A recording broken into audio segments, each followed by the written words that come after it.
వైసీపీకి చెందిన మాజీ మంత్రి సీదిరి అప్పలరాజుపై పలాస పోలీస్ స్టేషన్లో ఫిర్యాదు దాఖలైంది.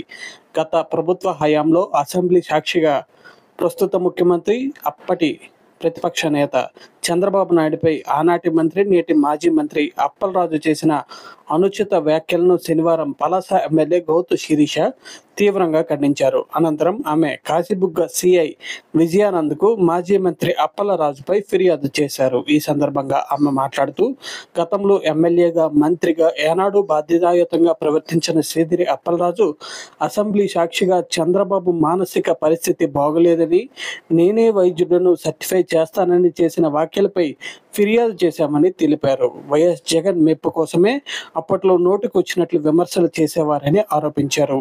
దీనిపై తక్షణం పోలీసులు చర్యలు తీసుకోవాలని కోరారు.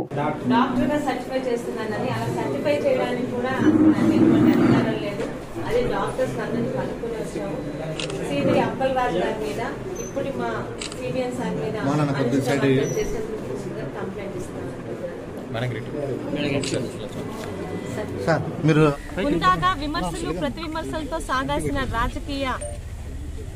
రాజకీయాన్ని 5 సంవత్సరాలు భ్రష్టు పట్టించి, గత 5 సంవత్సరాల్లో నిజాలు మాట్లాడినా, విమర్శించినా కూడా అనేక సెక్షన్లతోని ప్రతిపక్షాల మీద, ప్రశ్నించే ప్రజల మీద తప్పుడు కేసులు, తప్పుడు సెక్షన్లు పెట్టిన ఆనాటి వైసీపీ ప్రభుత్వంలో మంత్రి కాకముందే మంత్రి పదవి గురించి ఆశించి ఈనాటి ముఖ్యమంత్రి, ఆనాటి మాజీ ముఖ్యమంత్రి అయిన చంద్రబాబు నాయుడు గారి మీద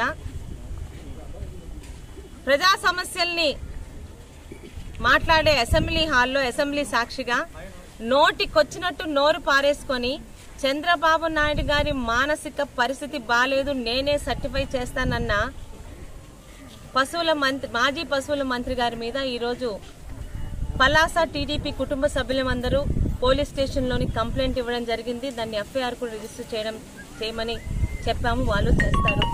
చెప్పేది ఏంటంటే, అధికారంలో ఉంటాము, అధికారంలో ఉన్నాము, కానీ ప్రజల్లోని ఎప్పుడు ఉండాలంటే కొన్ని విలువలతో చూస్తున్న రాజకీయాలు చేయాలి.